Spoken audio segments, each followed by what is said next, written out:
पाकिस्तान में दो imminent threats हैं जिनके ऊपर मैं बात करना चाह रहा हूँ। एक तो पाकिस्तान के अंदर इमरजेंसी लगाने की बात की जा रही है, जो कि बड़ी इम्पॉर्टेंट चीज़ है। इमरजेंसी मुल्क में माजी में लगी भी है। अगर आपको याद हो कि 2007 में उस वक़्त के डिक्टेटर जनरल परवेज़ मुशर्रफ ने पाकिस्तान में इमरजेंसी रूल लगाया और बेसिकली कहा यह गया दहशतगर्दी को निपटने के लिए, और जो है वो कॉन्स्टिट्यूशन को जो है वो सस्पेंड कर दिया गया। मीडिया में हर तरफ जो बात डिस्कस हो रही है, मीडिया से मुराद सोशल मीडिया है, क्योंकि बाकी जगहों पर तो उस तरह बात हो नहीं सकती।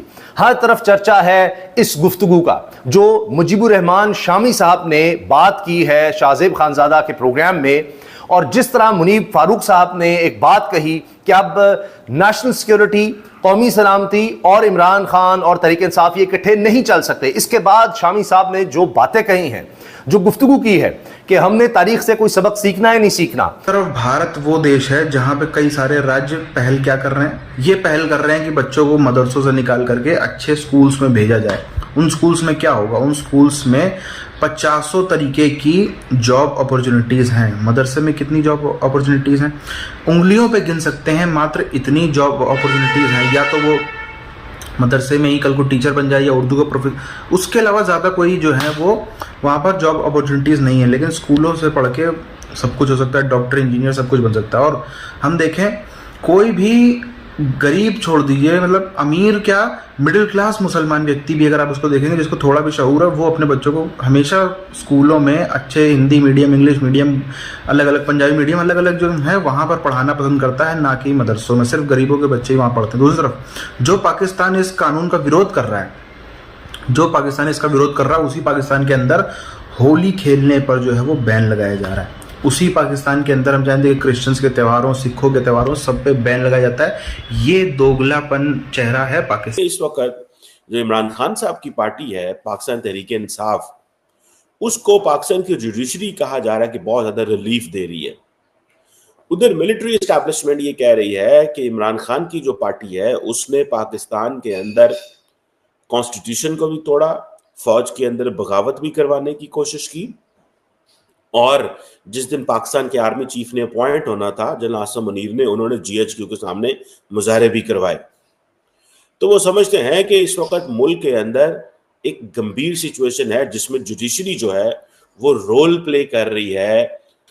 अमरुल्ला साले कह रहे हैं जी कि पाकिस्तान की जो है वो बाल्कनाइजेशन हो जाएगी, हालांकि उनको पता ही नहीं है। दरअसल those people who talk about the Pakistan balkanisation they do not know about the reality of Pakistan. देखिए, दो चीजें हैं। एक है 1971 में क्या हुआ, देखिए वो एक सिचुएशन थी, हालात खराब हुए। मैं नहीं समझता कि ऐसे हालात, वो एक और सिचुएशन थी। किसकी जुर्रत है पाकिस्तान के अंदर जो रियासत के मुकाबले में खड़ा हो सकता है? तहरीक तालिबान पाकिस्तान ने अगले दिन पाकिस्तान के अंदर मिलिट्री की जो है वो एक इंस्टॉलेशन पे हमला किया, 7 फौजी जो है वो शहीद हो गए। स्टेट के मामलात में, वो सी पैक को प्रोटेक्ट करना हो, वो वॉर अगेंस्ट टेररिज्म हो, वो सियासतदानों के हवाले से हो। एक बात तो ठीक है कि फौज ने फॉर लॉन्ग सियासतदानों को कमजोर करने की कोशिश की है, जिस तरह उन्होंने इमरान खान के साथ मिलकर जो पिछली मिलिट्री एस्टैब्लिशमेंट थी उसने नून लीग और पीपल्स पार्टी को कमजोर किया, जिससे मुल्क को बेतहा नुकसान हुआ। पर आज की जो मिलिट्री एस्टैब्लिशमेंट है वो किसी सियासतदान को कमजोर नहीं उस तरह कर रही जिस तरह माजी में था। आज की मिलिट्री एस्टैब्लिशमेंट ये कह रही है कि जिन लोगों ने 9 मई करवाया, फौज के अंदर फूट डालने की कोशिश की, इनमें मजहबी ग्रुप कोई नहीं है। याद रखें, इनमें बाकी ग्रुप जो है जिसमें पाकिस्तान तहरीक इंसाफ है वो कोई नहीं है, और पॉलिटिकल पार्टी छोटी मोटी जैसे भी हो वो नहीं है। ये पश्तून नेशनलिस्ट है। दे हैव ए व्यू कि जो पाकिस्तान की जो मिलिट्री एस्टैब्लिशमेंट है वो बेसिकली तालिबान के साथ मिली हुई है और हालात खराब करने में, और वो समझते हैं कि जी जो स्टेट स्पॉन्सर्ड तालिबान का ये प्रोजेक्ट है ये हालात खराब रखे ताकि उनका कंट्रोल हो।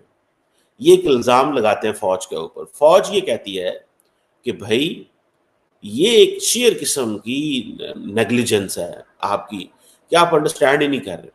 न्यूक्लियर डिटरेंस की जो यूटिलिटी होती है वो इंडिया के अगेंस्ट है, वो किसी और मुल्क के अगेंस्ट है जो पाकिस्तान के ऊपर खतरा का सबब बनेगा। न्यूक्लियर आप अपनी फौज अपने मुल्क पे तो नहीं चलाते।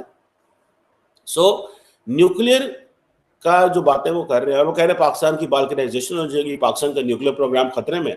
अफगानिस्तान ने हमेशा ये कोशिश की है कि इंटरनेशनल कम्युनिटी या इंटरनेशनल जो एस्टैब्लिशमेंट के साथ मिल के पाकिस्तान के न्यूक्लियर प्रोग्राम के ऊपर क्वेश्चन मार्क लगा के दुनिया में एक ओपिनियन बिल्ड की जाए कि इनके न्यूक्लियर वेपन इस काबिल नहीं रहे, इनकी फौज सिक्योरिटी नहीं कर सकती। जब इमरान खान जल बाजवा को इस्तेमाल करेगा, जब इमरान खान DGISI को इस्तेमाल करेगा कि मेरे अपोजिशन को जेलों में डालो, तो फिर हम क्या करेंगे? और उस दौर के जो जनरल्स हैं उनका भी ये काम था कि वो ये कहते कि सर सियासत आप अपनी करें, जहां पे रियासत को जरूरत है, स्टेट को, इकोनॉमी को, डिफेंस को, जहां पे आपको इन चीजों की जरूरत है हम आपके साथ हैं।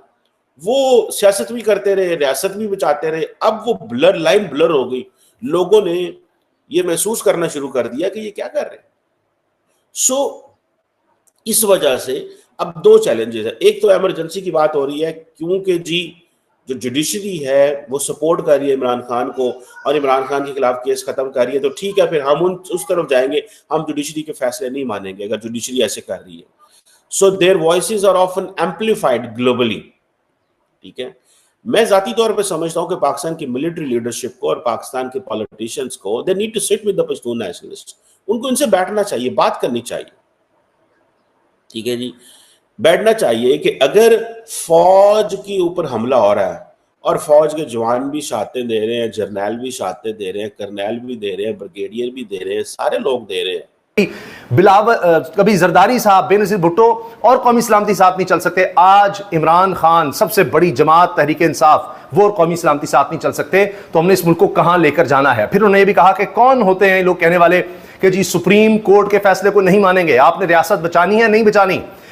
आइन और कानून वाज़ेह तौर पर कहता है कि सुप्रीम कोर्ट का यह काम है आइन की तशरीह करे और वो फाइनल है, और फिर फुल कोर्ट, पूरा बेंच, उसका फैसला, मेजॉरिटी फैसला, वो नहीं आप मानेंगे तो आप क्या करेंगे? मैं आपको सुनाता हूं, लेकिन इस पर आने से पहले, चूंकि इसकी मैं तफसील आपको एक तरह से बता चुका हूं या मेन पॉइंट्स बता चुका हूं, अब देखिए कि यह बात साफियों में हो रही है कि जी इमरजेंसी लगने वाली है। अजमल जामी ने भी ये खबर दी है और भी बहुत से लोग ये बात कर रहे हैं कि अब ये मखसूस नशिस्तों वाला मामला जिस तरफ चला गया है, क्योंकि ये तो ख्वाजा आसिफ ने भी खुद मान लिया कि जी 8 फरवरी के इलेक्शंस जो हैं वो भी खुलेंगे। खतरा उनको ये है कि अब जजेस आज़ाद हो गए हैं, मुदाखलत जिस तरह से की गई, इस्लामाबाद हाई कोर्ट के जजेस हों या अब सुप्रीम कोर्ट के जजेस, वो अब मुदाखलत बर्दाश्त नहीं कर रहे। तो सबको पता है, हर एक को पता है कि किस तरह से धांधली की गई, क्या कुछ हुआ। काजी साहब जो है वो गारंटर थे, वो कहते थे मुझे तो नहीं पता किस तरह किसी से कागजात छीने गए, नहीं पता। अदालत में बैरिस्टर गौहर पेश हो रहे थे और उस दौरान उनके घर पर धावा बोल दिया गया और जनाब वो गाड़ियां आई और पुलिस और ये सब। तो कहते हैं ये क्या हो रहा है? काजी साहब आंखें बंद कर लेते हैं कुछ भी हो रहा हो। तो अब काजी साहब रिटायर हो रहे हैं, मखसूस नशिस्तें चाहिए इसलिए थी कि 2 तारीख अक्सरियत, उसके बाद काजी साहब को एक्सटेंशन। असम और असम के बाद अन्य कई जगहों से ऐसे सरकार के द्वारा कदम उठाए जाने लगे जहां पर मदरसे से निकाल कर जो वहां पे पढ़ने वाले छात्र हैं उनको स्कूल्स में डाला जा रहा है, मदरसों को मॉडर्नाइज किया जा रहा है। कईयों में हमने देखा है जैसे NCERT चलेगी, अलग अलग किस्म की जो है वो पहले करी जा रही हैं। अब यहाँ पर आप 2 मोटी मोटी चीजें देखो।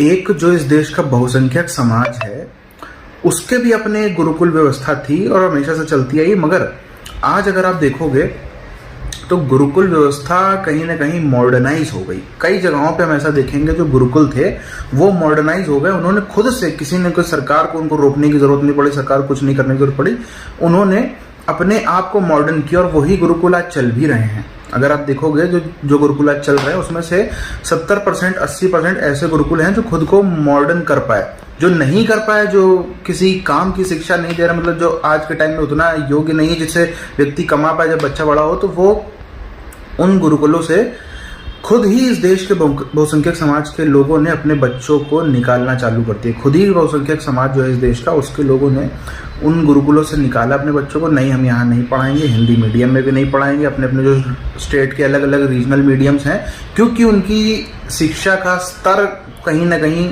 पेरेंट्स को उतना अच्छा नहीं लगा, जिसके चलते बच्चों को बड़ी मात्रा में इंग्लिश मीडियम स्कूल्स में पूरे देश में आप देखो तो पढ़ाया गया।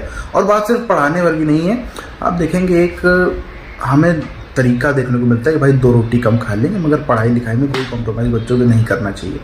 दूसरी तरफ ये कई सारे मुस्लिम समाज में भी, कई सारे माइनॉरिटी समाज में भी, कई सारे जो लोग समझदार हैं वो सब इस बात को समझते हैं कि हाँ, मदरसे से पढ़ने के बाद भी या तो कोई उर्दू का टीचर बन सकता है, उर्दू का प्रोफेसर बन सकता है, वरना गिनती के आप उंगलियों पे गिन सकते हैं इतनी जॉब अपॉर्चुनिटीज़ हैं किसी मदरसे से पढ़ के निकले बच्चे के लिए। वहीं वो स्कूल कॉलेज से निकलता है तो डॉक्टर, इंजीनियर, दुनिया भर की उसके 50 हज़ारों फील्डें जो है वो खुली हुई हैं, जिसमें वो जा करके अपनी मर्जी के मुताबिक अपना जो है वो पेशा बना सकता है, जो कि मदरसे में वो चीज़ पॉसिबल नहीं है। तो अब इसीलिए आप देखो ना, जो नेता भारत के अंदर, जो बड़े बड़े मुस्लिम नेता इस बात को बोल रहे हैं मदरसा के साथ में गलत कर दिया, उनके बच्चे, एक का भी बच्चा आपको मदरसे में पढ़ता नहीं नजर आएगा।